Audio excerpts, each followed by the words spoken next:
ओम नमः शिवाय। मित्रों, इस वीडियो में हम बात करेंगे ग्रह और नक्षत्रों के कॉम्बिनेशन का अपने जीवन में सकारात्मक फल प्राप्त करने के लिए, शुभ फल प्राप्त करने के लिए हम कौन सा ऐसा उपाय है जो प्रतिदिन कर सकते हैं, जो सरल हो, सहज हो और जिसमें किसी भी तरह का खर्च ना हो। तो दोस्तों, इस वीडियो में मैं ऐसा ही उपाय आपको बताने वाला हूं, लेकिन उससे पहले आपसे निवेदन है, चूँकि ये जानकारी हर एक व्यक्ति तक पहुंचनी चाहिए, तो इस वीडियो को आपको ज़्यादा से ज़्यादा लोगों तक शेयर करना है। क्योंकि जब आप किसी की मदद के लिए कुछ भेजते हैं या किसी भी तरह से माध्यम बनते हैं, तो उसका सकारात्मक फल आपको भी मिलता है। तो दोस्तों, इस वीडियो को ज़्यादा से ज़्यादा लोगों तक आपको शेयर करना है। यदि आपने चैनल को अभी तक सब्सक्राइब नहीं किया है तो जल्दी से चैनल को सब्सक्राइब कर लें। कुछ पूछना है तो कमेंट करें और वीडियो पसंद आते हैं तो इन्हें लाइक करें। दोस्तों, बात करते हैं ग्रह और नक्षत्रों के उपायों की। देखिए, हमारे जीवन में जो 9 ग्रह हैं, उन सभी ग्रहों के एट्रीब्यूट्स का हम अपनी डेली लाइफ में उपयोग करते हैं। उन ग्रहों के कारक तत्वों का उपयोग करते हैं और उन कारक तत्वों को अपने जीवन में बढ़ाना चाहते हैं। अब हर एक ग्रह के नकारात्मक कारक तत्व भी होते हैं और सकारात्मक कारक तत्व भी होते हैं। इसी तरह से कोई भी ग्रह पूरे जीवन आपको केवल अच्छा फल दे दे, ये संभव नहीं है। और कोई भी ग्रह आपको पूरे जीवन केवल नकारात्मक फल ही देगा, ये भी संभव नहीं है। तो हमें क्या करना है? हमें ग्रहों और नक्षत्रों से शुभ फल प्राप्ति के लिए नियमित कुछ उपाय जरूर करने चाहिए और उनके अशुभ फल भी दूर हो जाएं, इस तरह के उपाय अपने जीवन में जरूर शामिल करने चाहिए। तो इसी तरह का एक बहुत ही सहज और सरल उपाय मैं आपको बता रहा हूँ। यदि आपको ज्योतिष का थोड़ा बहुत नॉलेज है और आप ये देख सकते हैं कि आपको किन नक्षत्रों के स्वामी का उपाय करना है, तो यदि कुंडली से ये देखकर इस उपाय को करेंगे तो और भी ज़्यादा ये उपाय प्रभावी हो जाएंगे। तो दोस्तों, मैं बात कर रहा हूँ सूर्यदेव की और सूर्यदेव के तीनों नक्षत्रों की।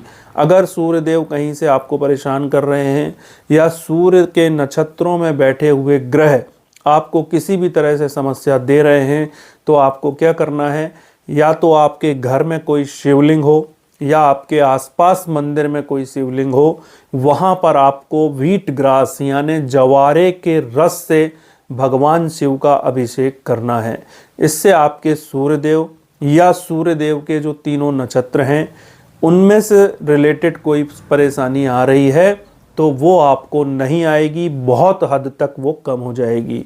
इसी तरह से यदि आपके चंद्रमा या चंद्रमा के तीनों नक्षत्र किसी भी तरह से इनबैलेंस है, असंतुलित हैं, आपको परेशान कर रहे हैं, उनसे रिलेटेड आपके जीवन में समस्याएं आ रही हैं, तो आपको भगवान शिव का अभिषेक दूध से नियमित रूप से करना चाहिए, रोज करना चाहिए। दोस्तों, इसी तरह से मंगल देव और मंगल देव के तीनों नक्षत्र, यदि इनसे संबंधित कोई समस्या आपके जीवन में आ रही है, तो आपको गन्ने के रस से भगवान शिव का अभिषेक करना चाहिए। यदि गन्ने का रस उपलब्ध ना हो तो गुड़ को जल में अच्छी तरह से घोल बना लें, उसको छन्नी से छान लें और फिर भगवान शिव का अभिषेक करें।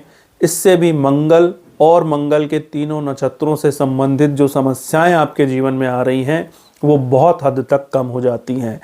बुध की अगर हम बात करें तो बुध देव के लिए आपको जिसको हम दूबा भी बोलते हैं, जो पूजन की सामग्री में अक्सर उपयोग होती है, जो भगवान गणेश जी को बड़ी प्रिय है, गणेश जी को चढ़ाई जाती है, उस दूर्वा का रस निकालकर छन्नी से छानकर या कपड़े से छानकर उस रस से भगवान शिव का अभिषेक करने से बुध और बुध के तीनों नक्षत्रों से संबंधित यदि कोई समस्या आपके जीवन में है तो वो उससे दूर हो जाती है, बहुत हद तक कम हो जाती है। दोस्तों, इसी तरह से यदि आप गुरु या गुरु के नक्षत्रों का उपाय करना चाहते हैं तो भगवान शिव को नियमित तौर पर चने की दाल अभिषेक स्वरूप चढ़ाना, समर्पित करना शुरू करिए।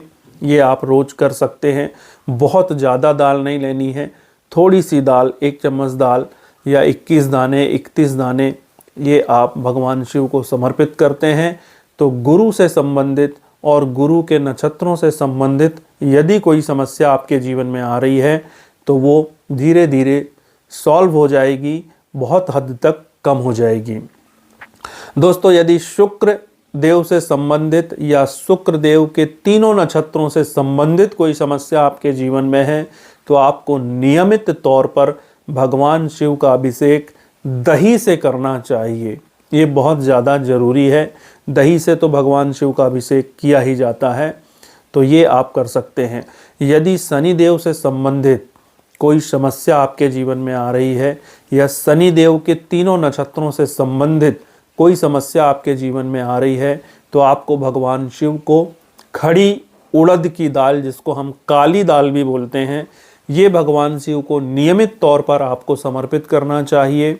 या एक लोहे का नाग बनाकर भगवान शिव के किसी शिवलिंग में आपको चढ़ाना चाहिए, समर्पित करना चाहिए।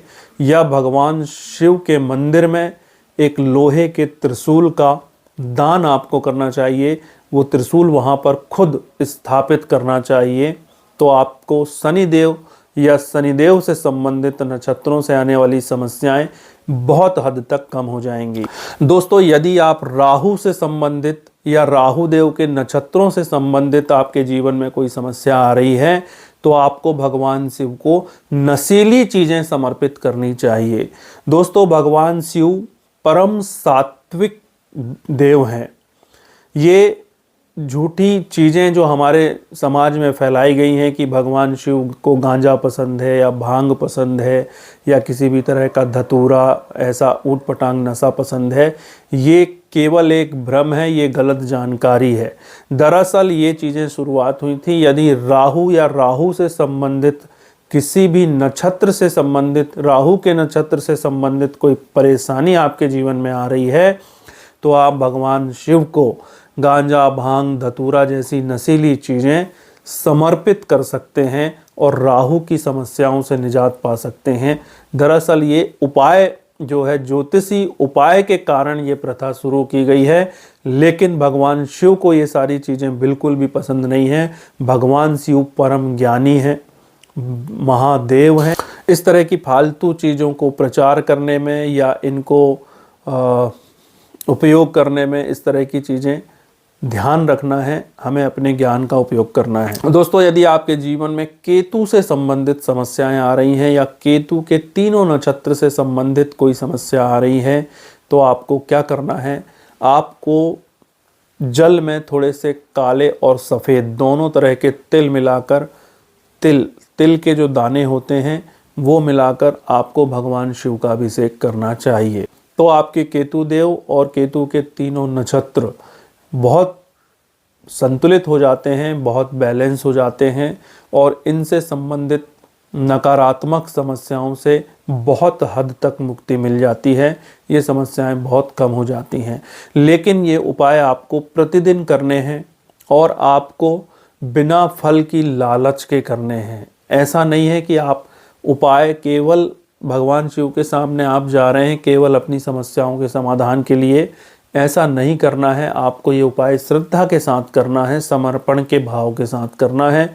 भगवान शिव बहुत जल्दी प्रसन्न होते हैं, आपकी समस्याओं को जरूर समाप्त करते हैं, लेकिन यदि आप श्रद्धा के साथ जाते हैं, विश्वास के साथ जाते हैं तो ये चीज़ें और ज़्यादा प्लस हो जाती हैं। तो दोस्तों, उम्मीद है कि वीडियो में दी गई जानकारी आपके लिए हेल्पफुल होगी, लोगों के लिए हेल्पफुल होगी। इसलिए इस वीडियो को ज़्यादा से ज़्यादा लोगों तक पहुंचाइए ताकि लोगों की समस्याओं के समाधान में ये वीडियो उनकी मदद कर सके, ये जानकारी उनके लिए मदद साबित हो। और आशा है कि वीडियो में दी गई जानकारी आपको पसंद आई होगी। आपने मेरी बातों को बहुत गंभीरता से सुना, इसके लिए बहुत बहुत धन्यवाद। मिलते हैं अगले वीडियो में। ओम नमः शिवाय।